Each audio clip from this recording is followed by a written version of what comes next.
Hi, magandang gabi po sa inyong lahat. No, kakatapos ko lang po yung third reading. Gusto ko pa pong tingnan kung ano po ang kanyang current feelings ngayong Friday, no? Bago ko magpunta sa aking isang personal reading mamayang konti, no? Okay, tingnan naman po natin, no? Sabay ko na pong ini-upload ito at yung third reading of the day. I hope na naka-resonate po kayo sa first, second, and third reading. And this is just a bonus, no? Bonus reading lang po ito for today. Gusto lang po nating tingnan ano po ba ang makikita natin sa kanyang feelings right at this very moment, ano? Tingnan po natin ang kanyang feelings, no? Kamusta po kayong lahat? I hope na naka-resonate po kayo sa ating first and second and also the final reading, the third and final reading of the day. Hahatiin po natin ang ating baraha sa dalawang yan, sa gitna, no? Hahatiin po natin ito sa gitna, no? Pili muna po tayo ng 10 dito sa kalahati, no? Pipili po tayo ng 10.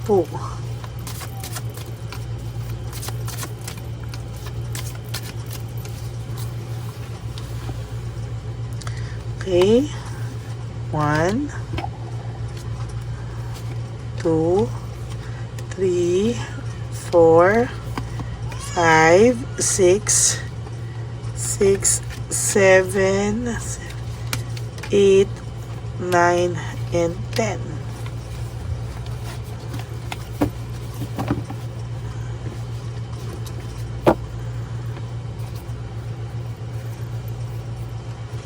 Yan, tabi muna po natin ito dito sa gilid. At ngayon po, tayo po ay mamimili dito no, sa second part ng ating baraha, no? O ang kalahating parte ng ating baraha. Para po balasado po ang ating baraha. Wala kayong masasabi na ito ay coincidence lamang dahil kagagamit ko lang po nito. Okay? Pili na po tayo ng 10.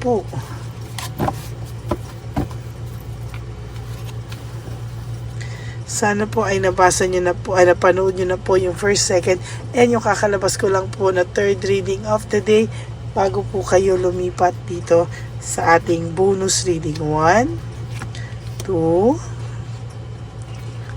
3, 4, 5, 6, 7, 8,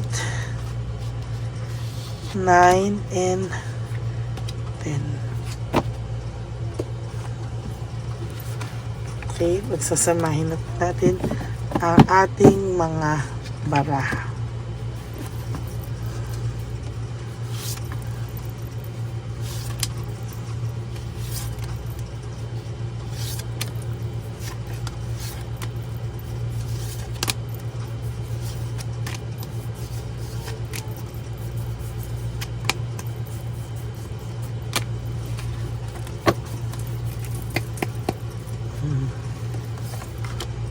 I can't handle your love.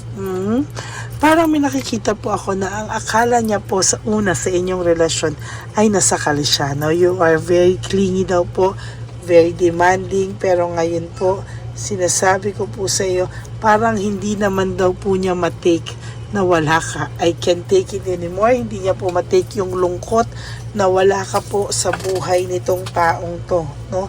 Sabi niya, ang gulo-gulo ko naman. Una, hindi ko ma-handle yung pagiging demanding niya, pagiging masakal niya, no? Na parang selosa, ganyan.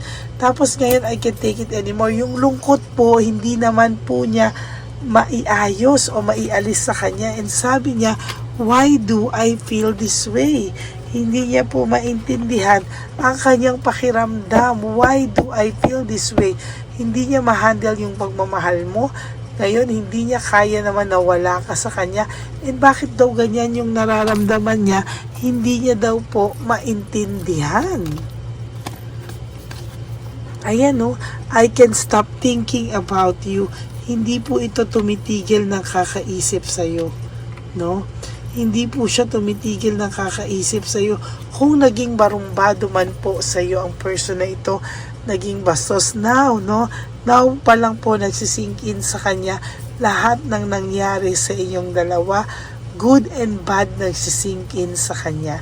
Pag naaalala niya po yung good memories nyo, siya po ay napapatawa, talagang maganda yung memories niya, pero sinasabi niya, pagka po naiisip niyo mga away niyo, nagbibring pa din po ng pain sa puso niyo at niya, no? I can talk to you right now, hindi pa po ikaw makausap nito. Wala po itong lakas ng loob kausapin ka. Why? Because ang pakiramdam po ng person na ito, masyado ka po niyang nasaktan, no? Hindi man daw po siya naniniwala, lagi niya pong sinasabi na ganyan lang yan, ano? Pero pag naaalala ka po niya, sinasabi ko po, naiisip niya po na the way he or she have treated you was wrong. Maling-mali, no? Maling-mali po talaga, at talagang sinasabi niya po na matatapos pa ba ang sakit na to? Will this pain ever stop? Bakit hindi ko masabi ang totoo sa'yo? Hirap na hirap po siyang maging honest sa'yo for the sake na mas magandang wala ka na lang daw pong alam. What you don't know won't hurt you. Parang yan po yung kanyang gustong ipalabas, no? Ganyan na lang, magkapatawaran na lang kayo. Hindi pwedeng ganon. Hindi pwede magkapatawaran na lang kayo at lahat easy-easy lang. Hindi pwede, kailangan dumaan ka sa butas ng karayom, no? Hindi pwede, no? Hindi pwedeng ganun lang yun. Ano ka? Hilong? Ganun lang yun, no? Bara-bara lang. I can't let go of you. Of course, hindi mo malilet go itong taong to dahil nasaktan ka na rin or nasasaktan ka na rin ngayon. Ito nga po sabi niya, life without is hopeless, dark, and depressing. I miss your light. Oh. Nami-miss ka po ng taong ito, whether you like it or not. Sa gusto at sa ayaw mo, napapansin na rin po ng mga tao na ibang-iba pa rin po siya sa ngayon. Sabi niya po, I don't want to be alone. Ayaw niya pong maiwanan ng ganito po ang ginagawa niya, no? Na parang hindi pa po siya maayos, no? Gusto niya po ma-realize ng tao kung ano daw po ang kagusto-gusto sa person na yun, no? Sabi niya nga, no one understands me but you, no? Sabi niya nga po also is, don't treat me the way you do, I don't deserve it, no? So nakikita niya po ngayon, talagang hirap na hirap po siya at talagang hindi po siya makapunta sa ngayon sa'yo. I can't come to you now, no? Maybe may bantay ito or maybe may iniingatan ito na magkasalubong na naman kayo at magsabong na naman kayo dahil ito po hindi po siya nakakaintindi ng makinig, no? Lagi lang po siya yung hindi nakikinig. I am afraid to lose you, no? I am afraid to lose you. And why can't I move on from you? Hindi po siya makapag-move on sa'yo, no? Kung akala mo, wow, sila na, masaya na sila, etc. No, this is just for the show. Pag-pretend lang po yung ganyan, no? Yan po yung sinasabi ko. Ayan, no? Maliwanag pa sa alas 4, it is dark without you. Meaning, ang dilim-dilim po ng mundo niya ngayong wala ka po sa piling niya, no? Wow, ang ganda. That will be our title. Ang dilim-dilim ng mundo niya ngayong wala ka sa paningin niya. Okay? I can't promise you anything, no? Kaya hindi rin po ito makabalik kasi hindi niya rin po alam kung ano po ang ipapromise niya sa'yo, no? Hanggang hindi pa siya 100% na maayos, magulo siya. Yan po, no? Yan po yung sinasabi ko na talagang mararamdaman niya. Nakakaiyak to. Sabi niya pa nga po dito, if I could go back in time, I would handle us differently. Hindi ko po alam, no? Parang sinasabi niya, magbabago siya, kung maibabalik niya lang ang oras, no, ay mas magiging maayos siya at babalikan niya para alam niya na kung paano kayo i-handle that time. Oh my God, no? Sabi niya po, why do I feel so lost? No, lost na lost po ang kanyang pakiramdam, no?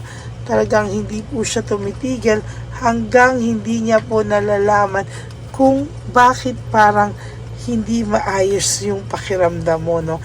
Bakit parang hirap na hirap ka at hindi niya talaga alam saan ka po niya talaga, saan siya dadalhin ng tadhana, no? Masakit man po yan, pero sa totoo lang, alam niya po sa sarili niya na you were right. Ikaw po ang tama, no? Natalo po siya. Talagang sinasabi ko po sa iyo, there will come a time, lalapit sa ito, hindi niya lang po alam kung saan magsisimula. Ayan, no? I don't know where to start. So yan po ang bonus reading nyo, no? Yan po ang current feelings niya sa mga oras na ito. At siya naman po, no, pasayo naman po, no, maging mas mabuti ka po sa kanya, no? Kung ito ay humingi ng tawad sa'yo, patawarin mo lang, pero hindi ko po sinabi na balikan mo agad ito. It's a big no-no. Pahirapan mo po ito. Make sure na this time, pinaghirapan ka niya. Pag ginusto niya na magbalikan or whatsoever, huwag kayong magmadali. You take your time. Isipin niyo po kung itong taong bang ito sa lahat ng flaws niya, sa lahat niyan, at kung pwede pa yung maulit, kaya ko pa ba siyang patawarin? If your answer is yes, then, no, naniniwala akong may, pagmamahal ka talagang unconditional. Okay? So, yan po ang ating bonus reading for tonight. Ako po ay may personal reading later, no? At, mga siguro po, mag-start kami ng mga between 8:30 to 9, no? 8 o'clock na dito. So, mamaya po ipopost ko lahat ito, no? Magiging busy lang po ako sa aking reading, pero ipapapost ko po ito sa aking assistant, no? Maraming salamat po sa inyong lahat, and for those of you who would like to have a private reading with me, you can message me po at Ladyly Elena, that's LADYLY Elena. Nasa dulo po yan na ating video. Diyan nyo lang po ako makukontak. That's my only official and legit FB account. And for those of you who would like to give me a super thanks for this video, I would really appreciate that and love that from the bottom of my heart. Maraming salamat po sa inyong lahat. And may God bless you all. And so, aking mga ever loyal, solid, and faithful Lady Elena family, mahal na mahal ko po kayo from the bottom of my heart. Thank you so much po. And please, no skipping of ads. Ang lagi ko pong paalala sa inyo is just to live one day at a time. Kalimutan niyo po muna ang mga susunod na okasyon na araw sa buhay niyo. Just focus on today. You do 3 things that will make you happy for today, and tomorrow is another day. Gawin niyo na po yan sa araw-araw, and I will make sure na magiging okay po talaga kayo. Maraming salamat po sa inyong lahat, and mag-iingat po kayo ngayong gabi, lalo na po sa mga mag-iisa lang, no, o nag-iisa lang sa buhay, ay magpahinga po kayo ngayong gabi, and tomorrow is another day. I promise to, every time na ilalabas ko yan, ako po ay magpapa-live or na dyan sa insenso na yan. Okay? Maraming salamat po. God bless you all. And I will all see you again on my next reading. Promise, bukas na po yun, no? Pagtapos ko po mamaya sa aking client, i-cleansing natin siya. And, no, alam ko, napakaganda at ng feelings, no? Kaya kayo po sa inyong mga tahanan, kung hindi man po talaga kayo makapagpa-personal reading, gamitin niyo po yung insenso at wishing candle, wishing insenso na ginamit ko at i-meditatean ko para po, no, sa totoo lang po ay magamit niyo po yan, you meditate, and talagang sa nakikita ko po ay gagaan po ang inyong pakiramdam. Okay? Maraming salamat po sa inyong lahat. And God bless you all. And please watch our first, second, incenso and the third reading for today bago po kayo tumalon dito ha sa ating bonus reading of the day. Okay? God bless you all and I love you. Bye!